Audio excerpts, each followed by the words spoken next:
Every day, dozens of cards remain in the deck builder. Lonely, untouched, unplayed. You can make a difference by politely telling CDPR on various social channels that you kind of would like this or that card to be playable again. This is me doing exactly that.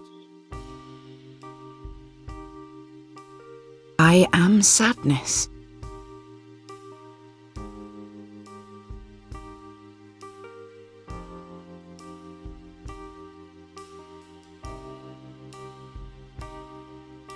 Hello everybody, with a new patch coming very soon, I wanted to talk about all the cards which disappoint me right now.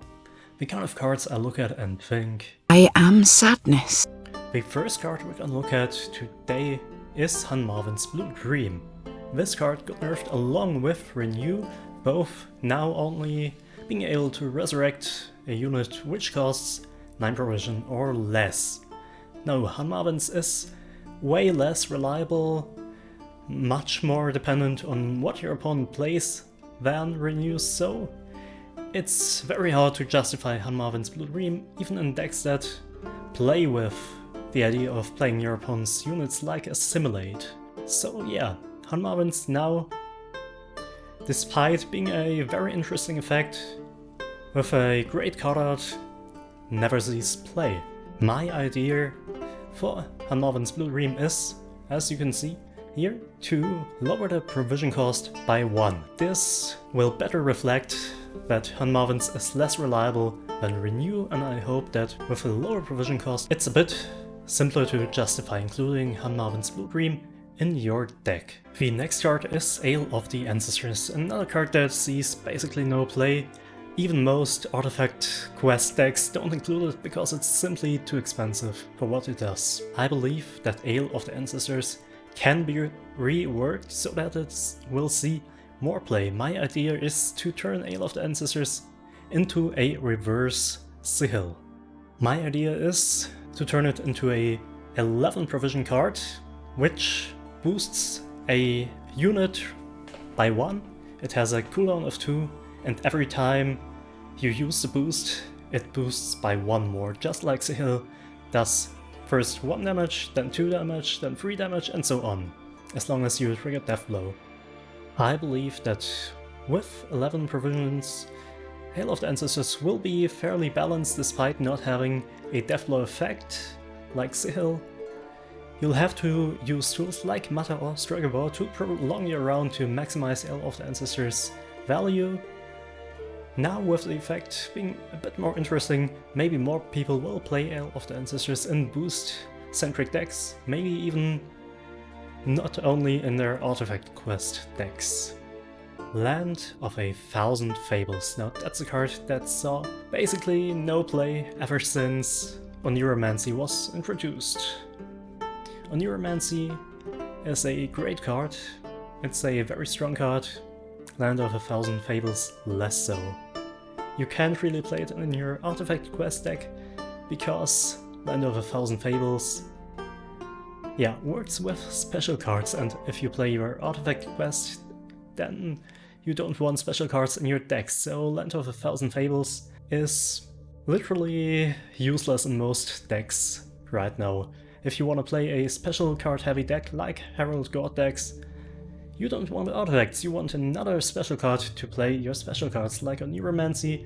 It gives God 2 triggers twice, Land of 1,000 Fables eliminates a spot for a special card in your deck, making it a bit bad right now. I believe that maybe if you reduce Land of 1,000 Fables provision cost by 1, for some decks it will be a bit easier to include it to fetch your high provision cost cards, like maybe Shoop. Dandelion Vainglory is, I believe, the worst of the Dandelions, even though he has an amazing card art, which I'd like to see more often in a game. Dandelion's ability right now of destroying an enemy beast is very conditional. Most cards that destroy enemy units, like all the Geralts for example, are always more attractive than Dandelion. Dandelion has way more brick potential. He won't be able to consistently remove high power cards. So right now, with all the Geralts running around, Dandelion just hasn't a chance to be included in your decks. I believe that Dandelion Vainglory needs a total rework. Provision point adjustments won't do a thing with him. The effect isn't needed in the game, and he deserves better. Enraged Ifrit is one of 3 cards with basically the same effect. Enraged Ifrit reaches Bloodlust, who banishes units, and One-Eyed Betsy, who deals more damage if the targeted unit has armor. I believe that Enraged Ifrit can be made playable with some tweaks. My idea for Enraged Ifrit is to make it a lot tougher. I want to give it Veil, I want to give it Shield, I want to give it 4 armor so that it is tough to remove, and also with shields, with armor, it has some more synergies, which will maybe make it worth considering for your deck. The Sausage Maker, that's another card that I've never really seen played. I believe that after some buffs in the past, it's close to being playable, but it needs just a little bit more to make it worthwhile. The Sausage Maker looks to be a great character with quite the lore, so I'd like to see him more often. My idea for him is to add a Tribute ability. Tribute 5, gain Resilience. This opens up some synergies with the Tribute Syndicate leader, and giving it just a bit more armor will maybe make him a bit tougher to remove, so that the resilience goes through to the next round. When Crimson Curse first launched, the Gloire de Gorgon was everywhere. Each deck played him because he was a great value card. Since then he got nerfed, I believe, with the power creep that's happening right now. The Gloire de Gorgon deserves a slight buff. I want him to be a 8 revision cost card. Making him a bit cheaper will make him into a worthwhile consideration for some shield decks, for some Deathblow decks. I liked his effect when he first came out, so I'd like to see him again in Gwent, maybe at least once, because he's been missing in action for quite a while now. Mandrake, one of the most iconic cards of the open beta. I kinda miss Mandrake being played, but the effect of Mandrake is quite interesting. There is quite a lot of room to play with it. Resetting dual units like Viraxis is just one of the many options. I believe that if Mandrake were just a bit cheaper, lowering the provision cost by 1 will maybe make Mandrake worth considering for some decks. Wolfsbane is one of the cards that dominated early on in Homecoming, but then it got nerfed very hard. Wolfsbane in the past damaged only enemy units. It was a very toxic effect in combination with all the artifacts going around, so I understand why Wolfsbane got changed. But right now Wolfsbane just makes no sense. I can't imagine any deck that would include it. Right now I haven't seen it in quite a while. So I believe that Wolfsbane can't be saved right now. It needs a complete rework, a new ability, and maybe it even deserves a alchemy or an organic tag to open up some synergies with monsters or with Skellige. Vangrift is one of the most iconic characters from Witcher 2. His blade is very much not iconic in Gwent. Vangrift's blade suffers from being an artifact. It is quite low tempo, boosting allied units by 6 opens them up to toll removal in the current meta, and there's literally no knight archetype, and it has so far seen no support in any of the expansions. So Vangrift's blade, I believe, is not savable. It needs a new effect, it needs a rework. Iris von Everec. A tragic story from the Hearts of Stone expansion, and a tragic story in Gwent. Relatively recently, artifact removal and weather clear cards were reworked. Iris was one of them. She got quite the bland ability, giving an allied unit Vitality 4 is very much not good right now. I believe that Iris deserves better, she deserves to be played. She has quite the voice line, which you've heard in this video already. The effect of Iris right now just isn't worth including in any deck, so I believe that she deserves a rework, a complete rework, a new interesting ability that highlights what an impactful character she was in the Witcher 3 and the Hearts of Stone expansion. Fall Siri is another one of those former artifact removal cards that got reworked with a relatively bland ability. Now Fall Siri just doesn't fit into the Nilfgaard faction as it is right now.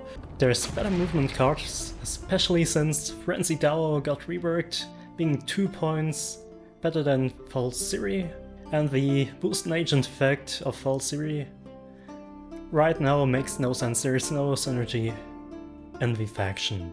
So yeah, I believe that Fall Siri needs a rework. We've talked about Iris, now let's talk about her companions. Iris companions: draw you a card of your choice from a deck, then discard a random card from your hand. The card that you discard can be the card you've drawn, so there's an obvious drawback. It's quite an unreliable tutor, but it's a bit of an interesting ability, so I believe that the effect can be kept, but a buff is needed. My suggestion is to buff Iris Companions by 1 point. Making Iris Companions a bit higher tempo may make them worth including in some Mimi decks. Early on into Homecoming, Ulfhedin was auto-included in most Skellige decks. Since then he hasn't seen much love. His effect just can't keep up with new cards that were introduced, like Mortlag, Heart of Terror, so Ulfhedin needs a buff to be playable again. Increasing Ulfhedin's power by 1 may still not make him attractive for warrior decks, but there's a beast deck with Laminica, so maybe being a bit higher tempo will make Ulfhedin worth including in those decks. The Bear Witcher mentor, who will be introduced with the next patch, will render Giant Boar very much power corrupt. If you want a unit which boosts itself by 1 for each damaged unit, then you can play Bear Witcher mentor. Giant Boar's range ability doesn't balance that out, especially as Giant Boar saw literally no play in the past year or so. I haven't seen Giant Boar outside of maybe 1 or 2 meme decks. So it's time to rework his ability. The Giant Boar is quite cute, especially the small Giant Boars. Especially they are cute, so they deserve a interesting ability. I want to see more Giant Boars around. I want to see more beast decks, so a rework could serve Giant Boar very well. If you've seen my past bounty video, then you know I have a soft spot for witch hunters. This is why I want Tamara Stringer to be playable again. Right now, even if you build a deck with only witch hunters, you wouldn't include Tamara. At least I wouldn't, because she's just a bit low value. You don't swarm the board with witch hunters, so you'll need to use the attribute ability to use her value over a couple of rounds, and you'll need to play her in round 1. So I believe that Tamara Stringer needs quite the power boost to be playable again. I believe that she should be buffed by 2 points, so that she's a bit higher tempo, so that it's worth it to play her in round 1 without losing all your momentum, and so that you can also play on blue coin. Back in early Homecoming, Milva was maybe the best engine that Squirtle had on offer. But then Harmony cards came and Milva was no more. Right now Squirtle has quite a lot of humans that they can play, cheaper humans, humans with better effects. Comparatively, Milva just isn't that good anymore. Milva is quite the iconic character from the Witcher books, so I believe that she should be seen in Gwent more often. I hope that increasing her power by 1 will be good enough to do that. Maybe she'll need another boost, but I'm quite afraid of buffing an immune unit too high, because immune units can be quite toxic in the wrong circumstances. Still, Milva, quite an interesting engine. I miss her, so let's buff her. Gimpy Girvin used to be the go-to swarm tech. Right now he's just way overshadowed by Lambert. Lambert does what Gimpy does, just better. Lambert can counter, for example, fire swarms.